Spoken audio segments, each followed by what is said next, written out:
He had already decided how it would end if the door opened. Ezra Cole sat in the dark with the rifle across his knees, listening to his daughter breathe. Every sound outside the cabin meant danger. Every pause meant worse. When the knock came, it wasn't loud. Just one dull thud against the door, like someone falling or dying. Ezra didn't move. If it was a trick, opening that door would get them both killed. If it wasn't, he would still have to choose. Under the blankets, the little girl stirred, and Ezra Cole realized he was tired of choosing wrong. The cabin crouched high in the Bitterroot Mountains, buried in winter like a secret meant to stay dead. Snow pressed against the walls. Wind shoved at the logs. Inside, the air smelled of wood smoke and old iron. Ezra sat rigid, every scar on his body awake. He was 36, but grief had bent him into something older. His beard was dark and rough. His eyes never rested. In the corner, beneath a heap of patched quilts and buffalo hide, lay his daughter, Anna, 7 years old. Silent for nearly 2 winters, she had not spoken since the night the fire took her mother and turned Ezra into a hunted man. She slept lightly, always ready to hide. Another sound came, a scrape this time. Weak. Desperate.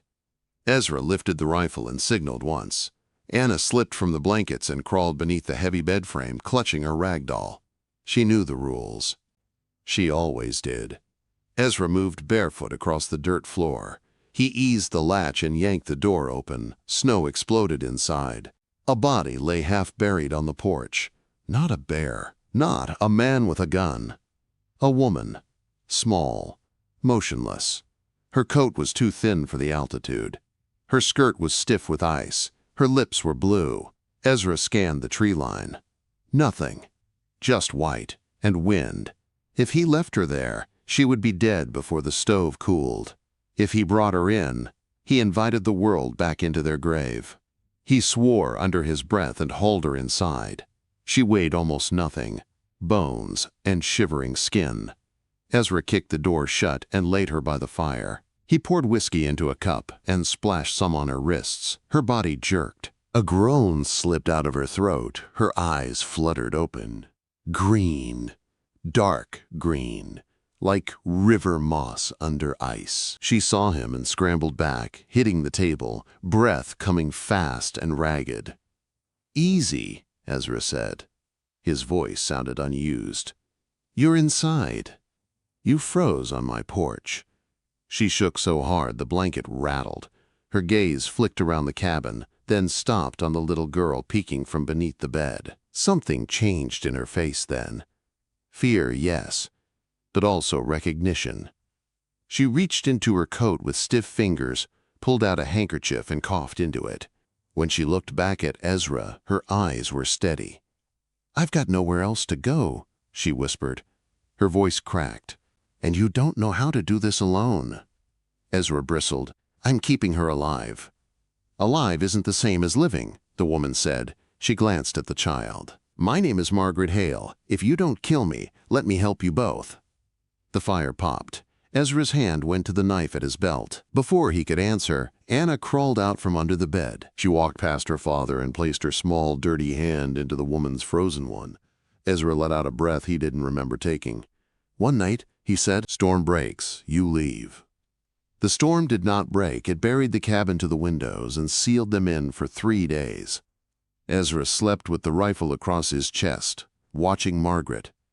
She surprised him. She healed fast. She moved with quiet purpose. By the second morning, she had taken over the cooking. Cornmeal. Melted snow. A pinch of dried herbs she found on a shelf. It tasted like mercy. She noticed things Ezra had missed. The split seams in Anna's boots. The way the girl favored one foot. The way her hair knotted from neglect. Margaret found a comb and worked gently, humming low. By evening, Anna's hair lay in 2 neat braids. She looked like a child again. "You're hurt," Ezra said once, watching Margaret limp. "I fell before I found your cabin," she replied, Running. From who? She paused. A man with a badge who thinks he owns people. Ezra didn't press. He knew that look. He saw it in his own reflection. The storm ended on the third night. Silence followed. Heavy. Dangerous. "You'll go tomorrow," Ezra said. Margaret nodded. "He'll find me. If he finds you, he finds us." "He's coming anyway," she said softly. She reached into her coat and pulled out a folded paper. Ezra knew it before he unfolded it. Wanted. Dead or alive. Ezra Cole. $500. "Where did you get this?" he asked. "From the wall of a sheriff's office," Margaret said. "The man who signed it is the same one hunting me." Ezra's jaw tightened. The name burned in his head. Sheriff Grant Mercer. The man who framed him. The man who ordered the fire. Margaret swallowed. "I stole his ledger. Proof of everything. He'll follow me until one of us is dead." Ezra looked toward the cabin where Anna sat by the fire, tracing shapes in the dirt. "Then the war's come to my door," he said. Margaret met his gaze. "I didn't choose you, but I won't run anymore." Ezra nodded once. "Get inside. We prepare." Outside, the mountain watched. And far below, the law was already climbing. Preparation did not look like courage. It looked like quiet hands and measured breath. Ezra sharpened steel until the sound felt steady again. Margaret stitched torn leather by the fire, her limp hidden behind patience. Anna sat between them, holding tacks, eyes tracking every motion. The cabin changed. Not softer. Just awake. Ezra started with the perimeter. He packed snow into drifts where footprints would lie. He dragged pine boughs to blur trails. He checked deadfalls and reset them wider. Margaret watched from the door, learning without asking. She learned fast. People who had run a long time usually did. At night, the wind eased. The silence that followed pressed in. Ezra slept light. He always had. When he woke, Margaret was usually awake too, feeding the stove, humming something old and low. Anna would sit near her, doll in her lap, listening. No words. But her shoulders relaxed. On the second morning after the storm, Margaret said, "She needs new boots." Ezra looked up from cleaning the rifle. "Spring's months off." "She's growing now," Margaret replied. "Her toes are curling. That changes bones." Ezra crouched and checked. The boots were split, the soles thin as bark. Shame burned his throat. He had kept Anna alive. He had missed the rest. "I can fix them," Margaret said, "if you have buckskin and an awl." Ezra went to the chest by the bed and brought them out. He set them down like an offering. From then on, the cabin became a workshop. Margaret cut leather. Ezra stitched when she asked. Anna held thread and learned knots. It felt dangerous, the normal of it. That afternoon, Ezra took Margaret outside. "You need to know how to use a gun," he said, "if he comes." She nodded once. "Show me." He placed a tin cup on a log, gave her the revolver. Her hands shook, not from cold. "Plant your feet," he said. "Lean in. Expect it." The first shot went wide. Snow jumped. Margaret flinched, then set her jaw. Again, closer, again. She learned by refusing to stop. Inside, a different fight went on. Silence tried to reclaim Anna. Margaret pushed back gently. She gave the girl small tasks. She sang while she worked. Not loud, not sad. By the fire one evening, she drew with charcoal on split birch. A horse, a bird. Anna watched, mesmerized. Then Anna took the charcoal. She drew 3 figures. 2 tall, 1 small, a circle around them.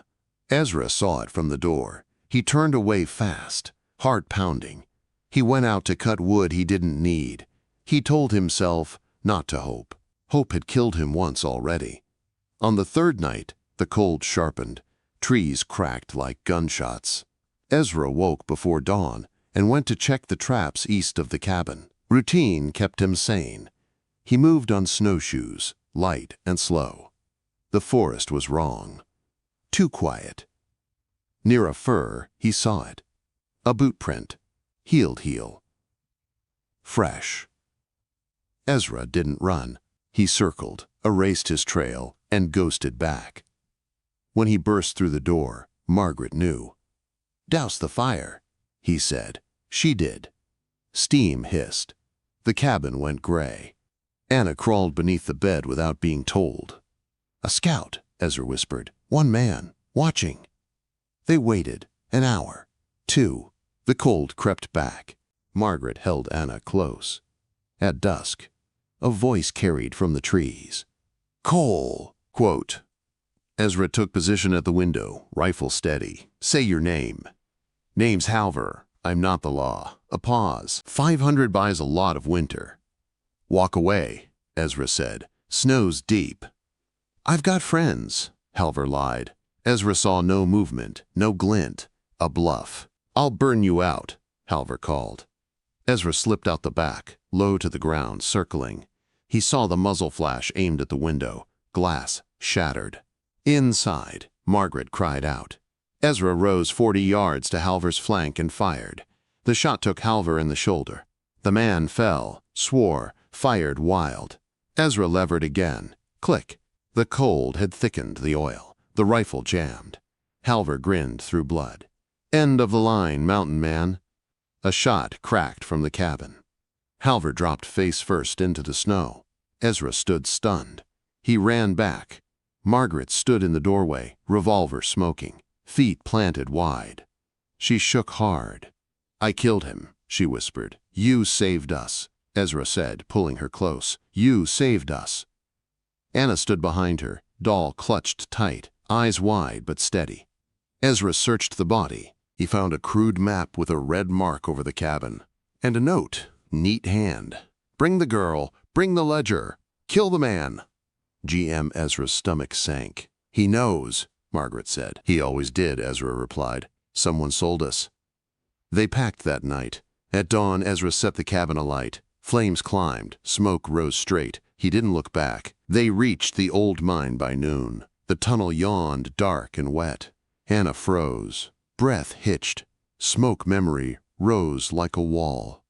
Margaret knelt. She tied a blue ribbon from her wrist to Anna's. "A lifeline," she whispered. "Pull and I'm there."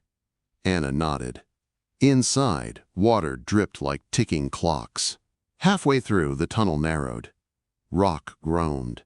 Dust fell. A stone struck Margaret's ankle. She cried out and slipped. "Grab me!" Ezra shouted. He hauled her through as the ceiling collapsed behind them. They lay coughing, alive. Ezra brushed her cheek without thinking. Stilled his hand. Anna reached out and touched his shoulder. Behind them, the mountain sealed its mouth. Ahead, a new land waited. And somewhere beyond the dark, Grant Mercer was already moving. They came out of the mountain thinner, slower, and changed. The land on the other side rolled wide and bare, a high plain stretching under a pale winter sky. The air felt different, drier, less cruel. Ezra paused at the tunnel mouth, scanning for movement. Nothing followed them out. The mountain had swallowed their trail whole. They walked until dusk before stopping. Margaret's ankle had swollen purple beneath her boot. Ezra tore a strip from his shirt and bound it tight. She didn't complain. She never did. Anna sat close, holding the blue ribbon like it was a promise. That night, they slept in a shallow draw. No fire, no sound. Ezra took first watch. When Margaret stirred, he handed it over without a word. Trust had slipped in quietly, like dawn. By the second day, they reached the edge of a boomtown, clinging to mud and half-built dreams. South Pass Crossing. Saloons leaned into the wind. A piano fought for life somewhere inside a painted shell of a building. Ezra kept to the shadows. "I know a man here," he said, "owes me." He left Margaret and Anna hidden in an empty tool shed and went alone. He found the livery at the far end of town. Silas Boone was older now, grayer. "Still careful." "Ezra," Silas whispered, eyes darting. "They said you were dead." "Not yet," Ezra said. "I need horses, supplies." Silas swallowed. "Posters are everywhere. Mercer's men were here yesterday." "Are they gone?" "Moved east." A beat. Take the roan and the paints. Go now. Ezra didn't thank him. He saddled fast and led the horses back. The shed door was open. Ezra froze. His heart dropped into his boots. He drew his revolver and ran. The shed was empty. The knife lay on the dirt floor. Ezra Cole. The voice came from the street, smooth, confident. Sheriff Grant Mercer stood beneath a hanging lantern, deputies flanking him. Margaret and Anna were held tight between two men. Anna thrashed silently. Margaret's cheek was bruised.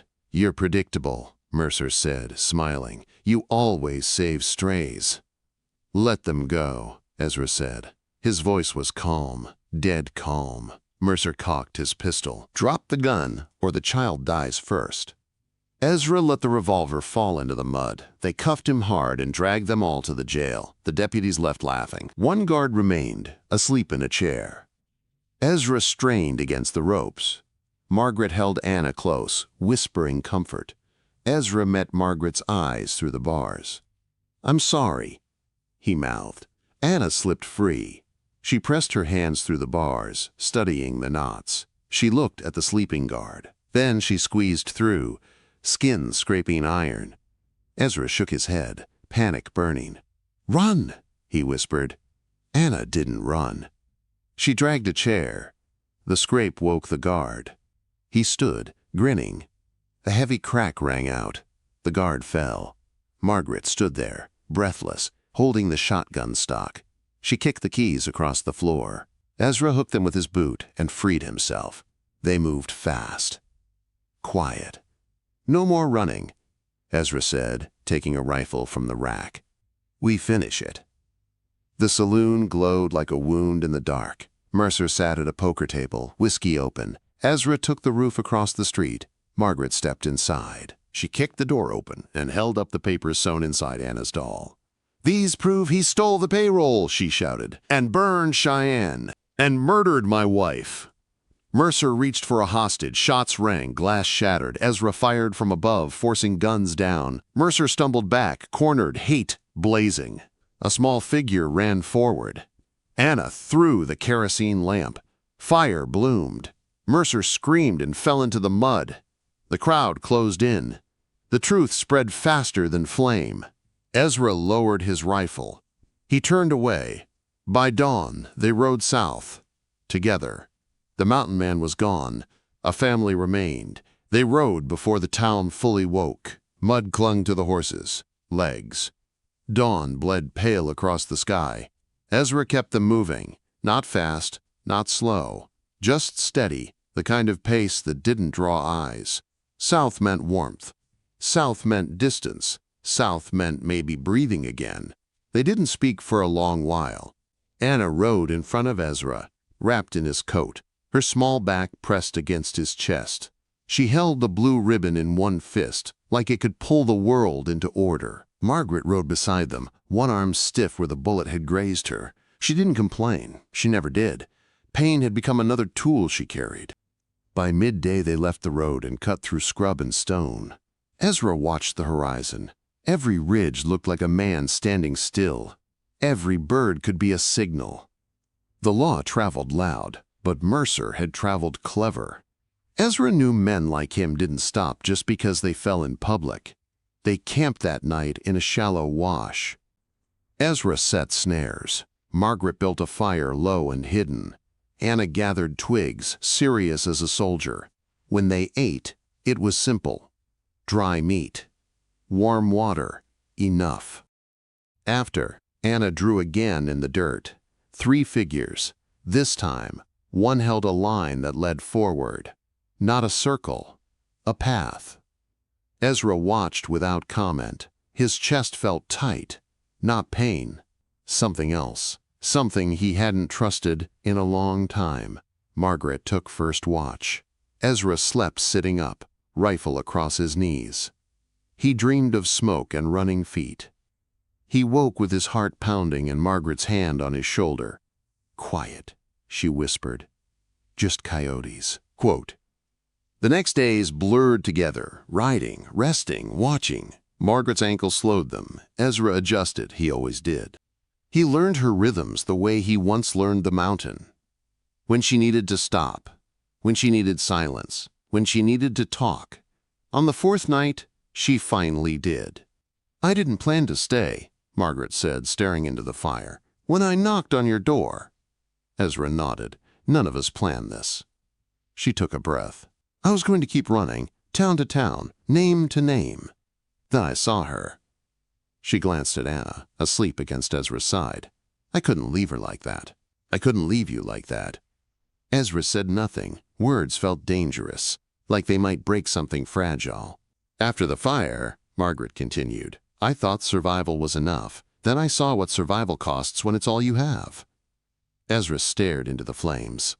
"Survival kept us alive." "Yes," she said gently, "but it almost killed her." The truth landed heavy. Ezra didn't argue. He didn't need to. He had seen it. He had felt it. They crossed into warmer land a week later. Snow thinned. Wind softened. The air smelled like dust instead of ice. Anna laughed once when a lizard darted across the trail. It was a small sound. Rusty. Ezra froze. Anna clapped a hand over her mouth, eyes wide. She looked at him, waiting for something bad to happen. Ezra smiled. It felt strange on his face. "It's all right," he said quietly. "You can make noise."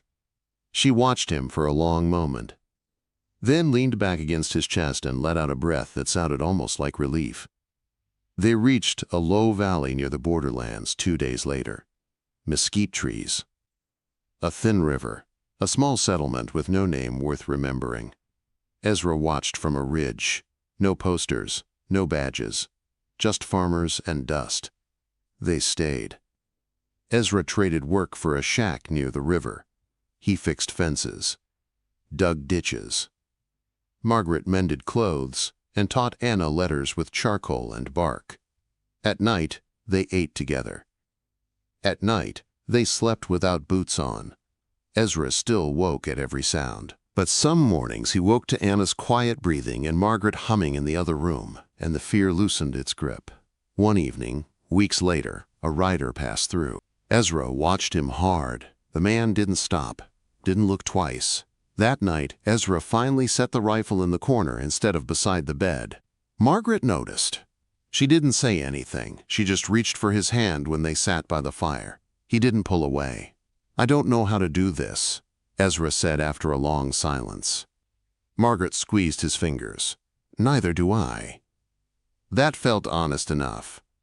Anna slept between them, her doll tucked under her chin, the blue ribbon looped around her wrist and Ezra's. Outside, the river whispered. It didn't sound like danger. It sounded like moving on. Far away, men like Grant Mercer still breathed, still schemed, still believed they owned the world. But for the first time since the fire, Ezra Cole believed something else. That the world could be smaller, that it could be held, and that sometimes help came not as a rescue, but as a woman in the snow, saying stay. Peace did not arrive all at once. It came in small, careful pieces. A fence that stayed standing. A night without dreams. A morning where Ezra did not reach for the rifle first thing.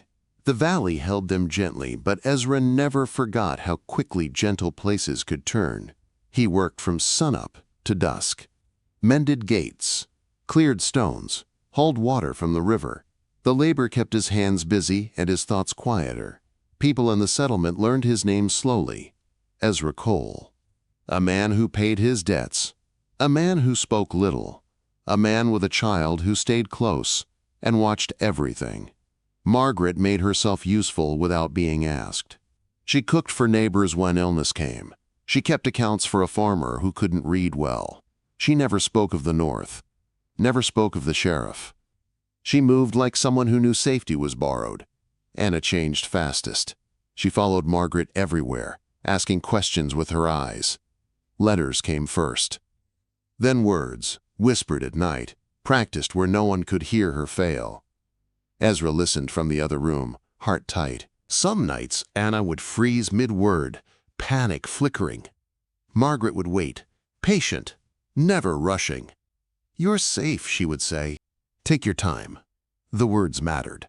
One afternoon, Ezra returned early and found Anna standing at the riverbank, shoes off, toes in the water. Margaret sat nearby, watching. Anna laughed when a fish darted past her ankles. A real laugh this time. Clear. Ezra stopped where he was and closed his eyes. Later that night, after Anna slept, Ezra sat outside sharpening a blade that didn't need sharpening. Margaret joined him, wrapping a shawl around her shoulders. "You still think he's coming," she said. Ezra didn't deny it. "Men like him don't let go." "Then we won't either." Ezra looked at her. Firelight traced her face. Strong lines. Tired eyes. A woman who had chosen to stay when running was easier. "You could leave," he said quietly. "If trouble comes again." Margaret met his gaze. "So could you." They sat with that truth between them. Trouble came on a quiet afternoon. A stranger rode into the settlement. Clean coat. New saddle. He asked questions that sounded harmless. Names. Directions. Ezra watched from the shade, muscles coiled. The man left before sundown. That night, Ezra dug up the rifle. Margaret found him cleaning it by lantern light. She didn't argue. She only sat beside him. "If he comes," she said, "we face it together." Ezra nodded. He believed her. 2 days later, riders appeared on the ridge. 3 men. Watching, not law. Scouts. Ezra moved fast. He packed supplies. Margaret dressed Anna without fear. Anna watched her father, reading his face. "Papa," she said softly. Ezra froze. He knelt, looked at her. "Yes, sweetheart." "You're not leaving me," she said. Not a question. A truth she needed confirmed. Ezra pulled her close. Never again. They moved at dusk, slipping along the riverbed, keeping low. The riders followed at a distance. Waiting. Testing. Ezra chose the ground.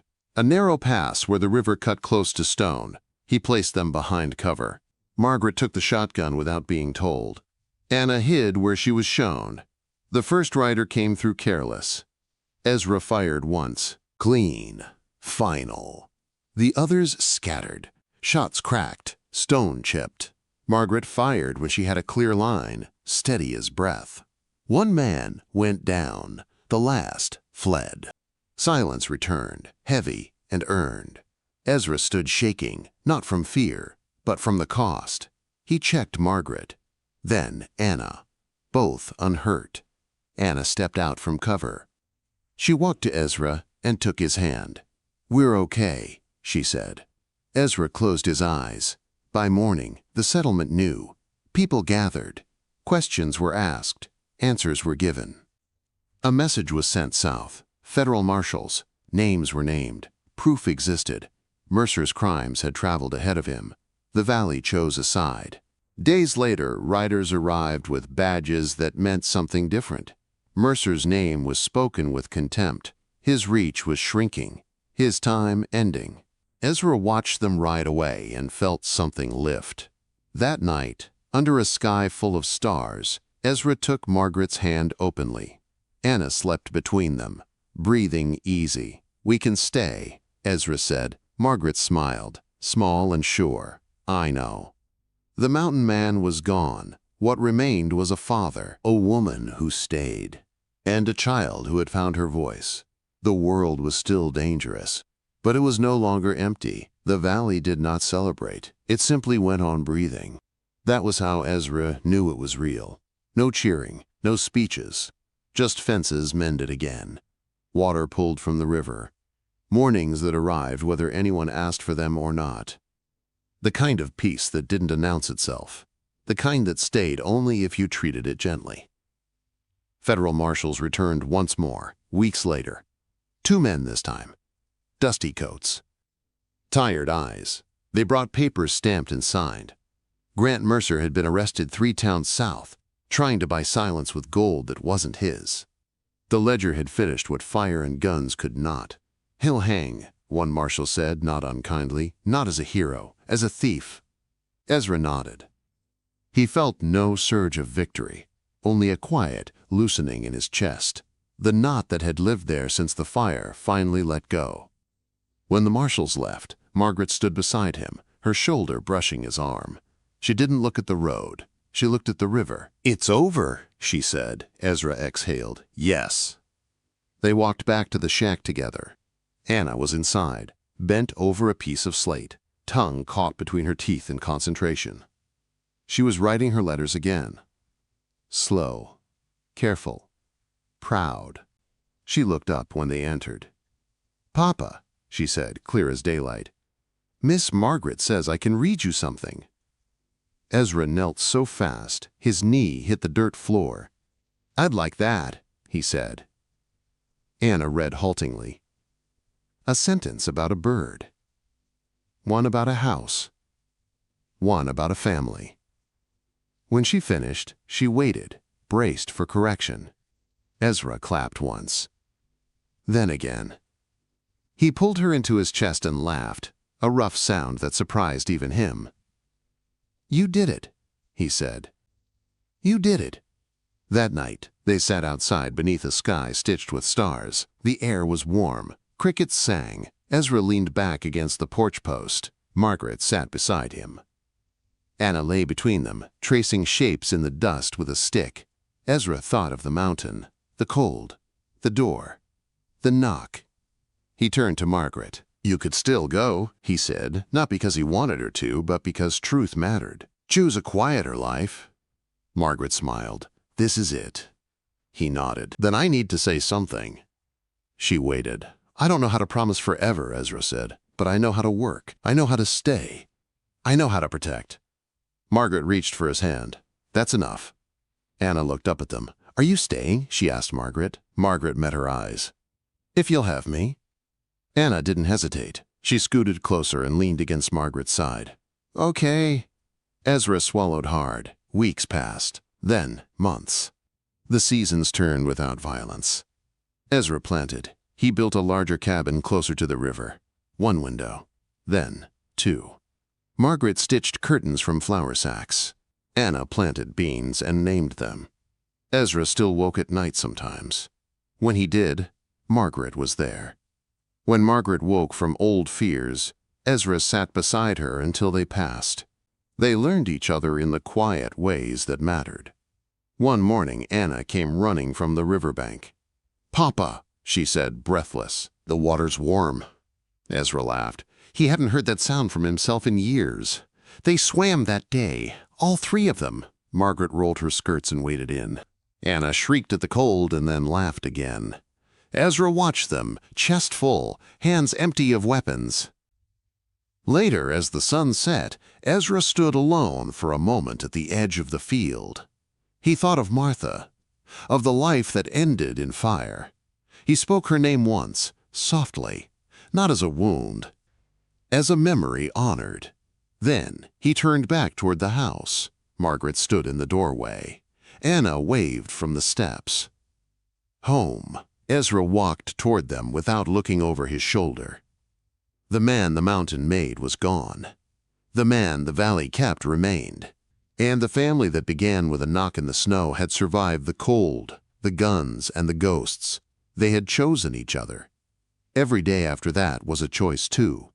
And Ezra Cole finally chose to live. If you felt this tale in your heart, don't forget to like, share, and subscribe to Archives of the Wild West, where every story rides through the dust, the danger, and the kind of love that never dies. See you in the next tale, partner.